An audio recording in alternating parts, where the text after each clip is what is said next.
सरदेव rice, Sardesh I हकल, by अकल, सरदेव देवता हकल, भाई अकल,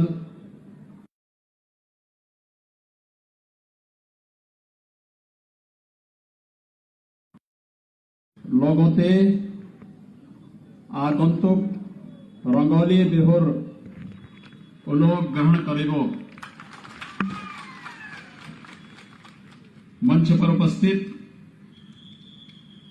भारतीय जनता पार्टी के महासचिव और लोकप्रिय सांसद माननीय श्री दिलीप सैकिया जी, उत्तर प्रदेश सरकार में मेरे वरिष्ठ सहयोगी जल शक्ति मंत्री डॉक्टर महेंद्र सिंह जी, असम सरकार में जल शक्ति मंत्री के रूप में जिन्होंने बहुत अच्छा काम किया है और इस समय इस विधानसभा क्षेत्र से उम्मीदवार श्री भावेश कलिता जी, यहां पर उपस्थित भारतीय जनता पार्टी के नेता और नरेला दिल्ली से विधायक श्री नील दमन खत्री जी, रेनन नारजरी जी, पवित्रा कुमार बोरो जी, श्रीमान अरविंद यादव जी, मेरे पूर्व सहयोगी पूर्व सांसद श्रीमान रामनयन डेका जी और भारी संख्या में आज के इस कार्यक्रम में उपस्थित इस विधानसभा क्षेत्र से जुड़े हुए सभी भाइयों बहनों, मैं मर्यादा पुरुषोत्तम भगवान श्री राम की धरती से और भगवान श्री कृष्ण की धरती से आज शक्ति मां भगवती कामाख्या की इस धरती में आया हूं। मैं इस धरती को कोटि कोटि नमन करता हूं। भाइयों बहनों, महाबाहु ब्रह्मपुत्र को मैं नमन करता हूं। भारत की लाल नदी के रूप में असम के लोगों के सुख दुख, उम्मीद, आकांक्षाओं और यहां की समृद्धि की प्रतीक यह एक सच्चाई की संवाहक भी है। भारत रत्न भूपेन हजारिका ने अपने प्रसिद्ध गीत में महाबाहु ब्रह्मपुत्र महामिलनौर तीर्थ, यानी यह ब्रह्मपुत्र और इसके तट के लोगों के महामिलन के तीर्थ के रूप में असम की महिमा का गान किया है। मैं इस अवसर पर आप सभी का हृदय से अभिनंदन करता हूं कि ऐसी पावन धरती पर आप सबको जन्म लेने का सौभाग्य प्राप्त हुआ है। असम की धरती श्रीमान शंकर देव की धरती भी है। शंकर देव एक महान दूरदृष्टा रहे हैं, सांस्कृतिक राष्ट्रवाद के उद्घोषक रहे हैं, घुसपैठ की समस्या के बारे में देश का ध्यान आकर्षित करने का उन्होंने कार्य किया था। दुर्भाग्य से कांग्रेस ने उनके महत्व को नहीं समझा और उन्हें लगातार नजरअंदाज करती रही, जिसके कारण असम में एक लंबे समय तक आतंकवाद, अलगाववाद, उग्रवाद पनपता रहा। लेकिन जब असम की जनता ने श्रीमान शंकर देव की दूरदर्शिता को अपना करके भारतीय जनता पार्टी का समर्थन किया, आज शंकर देव की जन्मभूमि को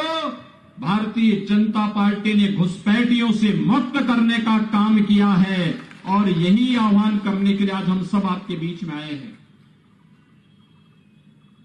मैं जब यहां पर आया था तो उस समय हमारे यहां के लोकप्रिय प्रत्याशी श्री भावेश कलिता जी ने मुझे यहां पर बीटीसी के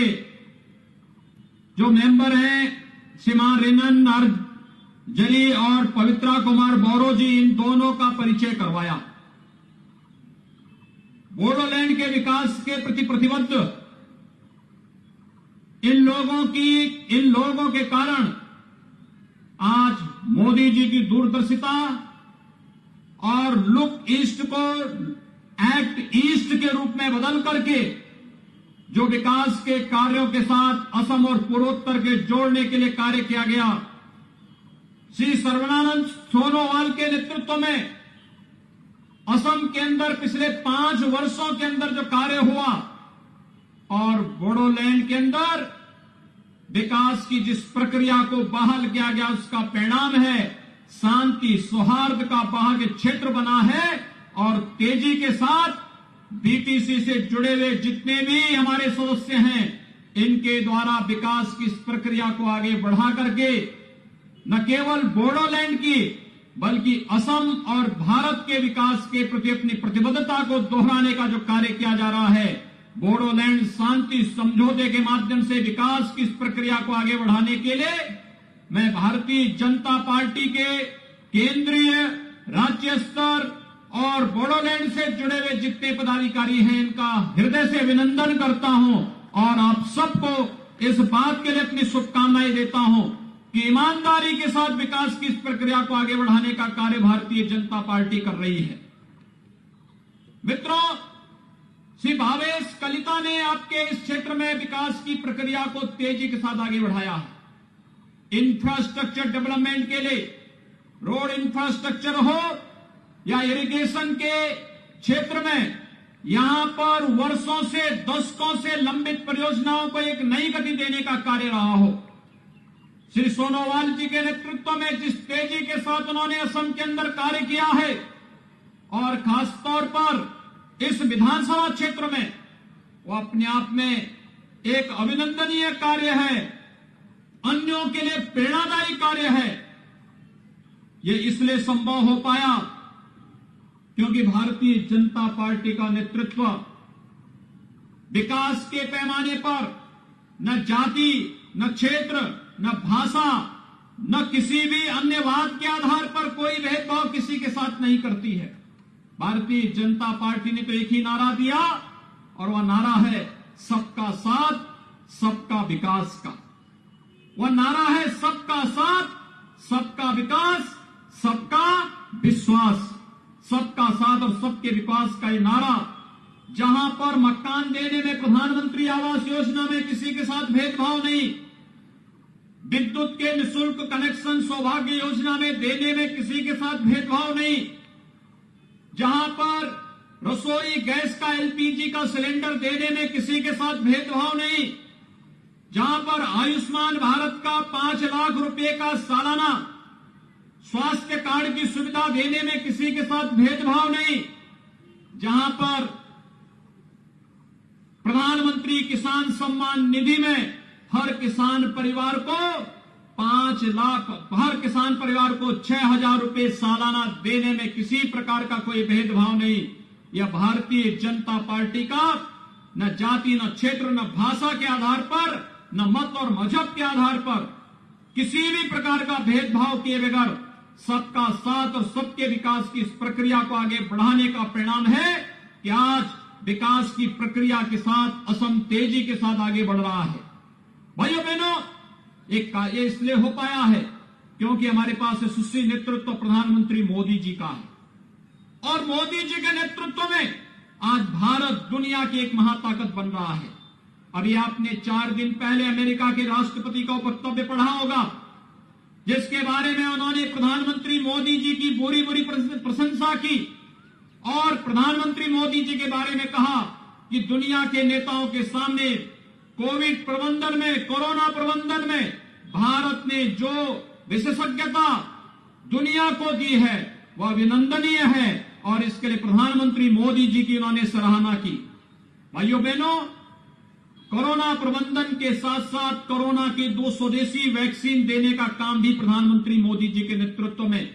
भारत के वैज्ञानिकों ने किया है। और आज के इस अवसर पर मैं आप सबसे कहना चाहता हूं, कोविड प्रबंधन के साथ ही आपने देखा होगा बंगाल की धरती पर पैदा हुए थे डॉक्टर श्यामा प्रसाद मुखर्जी जी, डॉक्टर श्यामा प्रसाद मुखर्जी ने 1953 में एक देश के अंदर एक आंदोलन चलाया था, जब कांग्रेस की तत्कालीन सरकार ने धोखे में देश के संविधान के अंदर धारा 370 को जोड़ करके भारत के अंदर आतंकवाद की नींव रखने का कुत्सित प्रयास किया था। तब डॉक्टर श्यामा प्रसाद मुखर्जी ने नारा देश को दिया था, एक देश में दो प्रधान, दो निशान, दो विधान, नहीं चलेंगे, नहीं चलेंगे। डॉक्टर श्यामा प्रसाद मुखर्जी के इस उद्घोष को साकार करने का काम किया है प्रधानमंत्री मोदी जी ने और गृह मंत्री अमित शाह जी ने, जब कश्मीर में धारा 370 को समाप्त करने का कार्य हुआ है। भाइयों बहनों,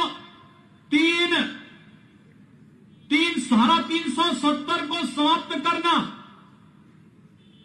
आतंकवाद की ताबूत पर अंतिम कील ठोकने का कार्य तो हुआ ही है, लेकिन साथ साथ मैं इस बारे में भी कह सकता हूं, कांग्रेस ने जैसे जम्मू कश्मीर के अंदर असम के नागरिकों को कोई भी व्यक्ति धारा 370 के रहते हुए कश्मीर के अंदर जमीन नहीं खरीद सकता था, लेकिन आज अगर असम का कोई नौजवान जम्मू कश्मीर में कोई जमीन खरीदना चाहेगा, आराम से वह जमीन खरीद सकता है। यह अधिकार भी आपको दिया है प्रधानमंत्री मोदी जी ने। आज जम्मू कश्मीर भारत के संविधान के अनुसार संचालित होने वाला एक भारत श्रेष्ठ भारत की तर्ज पर तेजी के साथ विकास के पथ पर अग्रसर हुआ है। और यही नहीं, पूर्वोत्तर के राज्यों में पहले मंत्री कभी कहीं यहां नहीं आते थे, केंद्रीय मंत्रियों के दर्शन नहीं होते थे। 2014 के बाद प्रधानमंत्री मोदी जी ने हर मंत्री को आदेश दिया कि हर 15 दिन में वह पूर्वोत्तर के राज्यों का दौरा करेंगे, विकास के कार्यों की हकीकत को जानेंगे और विकास के साथ साथ रोजगार का सृजन पूर्वोत्तर के राज्यों में करेंगे। आज भाइयों बहनों, उसका परिणाम हम सबके सामने देखने को मिल रहा है। असम समेत पूर्वोत्तर का भारत तेजी के साथ विकास की प्रक्रिया के साथ जुड़ा है और एक भारत श्रेष्ठ भारत की इस परिकल्पना को साकार करने का कार्य कर रहा है। भाइयों बहनों, हम लोग जब इससे पहले असम में आते थे, मैं लोकसभा चुनाव में भी आया था और लोकसभा चुनाव के समय जब भी हम कहीं जाते थे, यहां का नौजवान मुझसे एक ही बात पूछता था, योगी जी बताइए, आप उत्तर प्रदेश के मुख्यमंत्री हैं, अयोध्या में राम मंदिर कब बनेगा? लोग मुझसे प्रश्न पूछते थे, लेकिन आज मुझे बताते हुए प्रसन्नता है, मर्यादा पुरुषोत्तम भगवान श्री राम का अयोध्या में भव्य मंदिर के निर्माण कार्य को प्रधानमंत्री मोदी जी ने साकार कर दिया है। तमाम अवरोधों को दूर करते हुए अयोध्या में भगवान राम का भव्य मंदिर के निर्माण का कार्य प्रारंभ हो चुका है और मैं आप सबका आभारी हूं। राम मंदिर निर्माण के लिए समर्पण निधि में असम ने भी भारी योगदान किया है। इस योगदान के लिए असम के सभी नागरिकों का हृदय से अभिनंदन करता हूं। भाइयों बहनों, राम भारत की सभ्यता और संस्कृति के प्रतीक पुरुष है। राम हमारी आस्था है। राम भारत के धार्मिक और आध्यात्मिक आवाज हैं। भारत के रोम रोम में राम बसते हैं, श्वास श्वास में राम बसते हैं। राम के बगैर भारत का कोई काम नहीं हो सकता है और आज भगवान राम का भव्य मंदिर का निर्माण नए भारत की और भव्य भारत की और समृद्ध भारत की एक नई तस्वीर दुनिया के सामने रखने वाली है। और इसीलिए असम चुनाव के बाद जब अयोध्या में भगवान राम का भव्य मंदिर का निर्माण होगा, मेरा आप सबसे आग्रह होगा, भावेश कलिता जी से आग्रह होगा, दिलीप सेकिया जी से मेरा आग्रह होगा, तब असम के लोग भी अयोध्या में आकर के भगवान राम के भव्य मंदिर के निर्माण में रामलला का दर्शन का सौभाग्य अर्जित करें। एक बड़ा कार्य होगा ये। और भाइयों बहनों, ये वह अभियान है जो इस बात को बताता है हम विकास में भेदभाव नहीं करेंगे, हम किसी के साथ अन्याय नहीं करेंगे, लेकिन हम लोग गांव को, गरीब को, किसान को, नौजवान को, महिलाओं को विकास की मुख्य धारा के साथ भी जोड़ेंगे। हम इनको विकास की मुख्य धारा के साथ भी जोड़ेंगे, साथ साथ सभ्यता और संस्कृति की और आस्था का सम्मान भी करेंगे। और अगर कोई भारत की तरफ आंख उठा करके देखेगा तो जैसे पाकिस्तान के अंदर घुस करके भारत के बहादुर जवानों ने सर्जिकल स्ट्राइक करने का काम किया था, नए भारत में भारत की धरती पर आतंकवाद और अलगाववाद के लिए भी कोई जगह नहीं होगी। एक नए भारत की एक नई तस्वीर दुनिया के सामने आज भारत की सरकार रख रही है और उसी तर्ज पर विकास की प्रक्रिया के साथ नए और समृद्ध आसाम के सपने को साकार कर रही है। असम के अंदर श्री सर्बानंद सोनोवाल के नेतृत्व में भारतीय जनता पार्टी गठबंधन की सरकार। भाइयों बहनों, मैं आप सबका आह्वान करूंगा, विधानसभा का ये चुनाव असम की समृद्धि और विकास के साथ साथ यहां की सभ्यता और संस्कृति को भी सुरक्षित रखने का एक अभियान है। एक तरफ भारतीय जनता पार्टी के नेतृत्व में विकास, सुरक्षा और समृद्धि की पर्याय बनी भारतीय जनता पार्टी है। मोदी जी का आशीर्वाद और नेतृत्व भारतीय जनता पार्टी को है। अमित शाह जी का नेतृत्व है, श्री जेपी नड्डा जी का नेतृत्व है, श्री सर्बानंद सोनोवाल जी का नेतृत्व असम के अंदर आप सबको प्राप्त हो रहा है। और दूसरी तरफ महाजोत के नाम पर कांग्रेस या यूडीएफ और उनके साथ जुड़े हुए उन भ्रष्ट लोगों का गठबंधन जो तुष्टीकरण की पोषक है, जो घुसपैठियों को घुसा करके असम की सुरक्षा और असम की संप्रभुता के साथ खिलवाड़ करना चाहते हैं। जिस असम ने दशकों तक कांग्रेस की तुष्टीकरण की नीति के कारण अव्यवस्था, अराजकता, उग्रवाद, अलगाववाद को झेला है, वो असम अब इस प्रकार की किसी भी दुष्प्रवृत्ति को स्वीकार नहीं करेगा। विकास की प्रक्रिया के साथ तेजी के साथ बढ़ता हुआ असम आज जिस तेजी के साथ आगे बढ़ा है, रंगिया विधानसभा क्षेत्र में श्री भावेश कलिता के नेतृत्व में, वे यहां के इरिगेशन मिनिस्टर भी हैं और इरिगेशन के क्षेत्र में उन्होंने बेहतरीन कार्य करने का कार्य किया है। मैं विश्वास के साथ कह सकता हूं कि आज प्रधानमंत्री कृषि सिंचाई योजना या ड्रिप इरिगेशन के माध्यम से किसानों की आमदनी को कई गुना करने का जो अभियान है, इस पूरे अभियान के साथ जुड़ करके एक नए असम को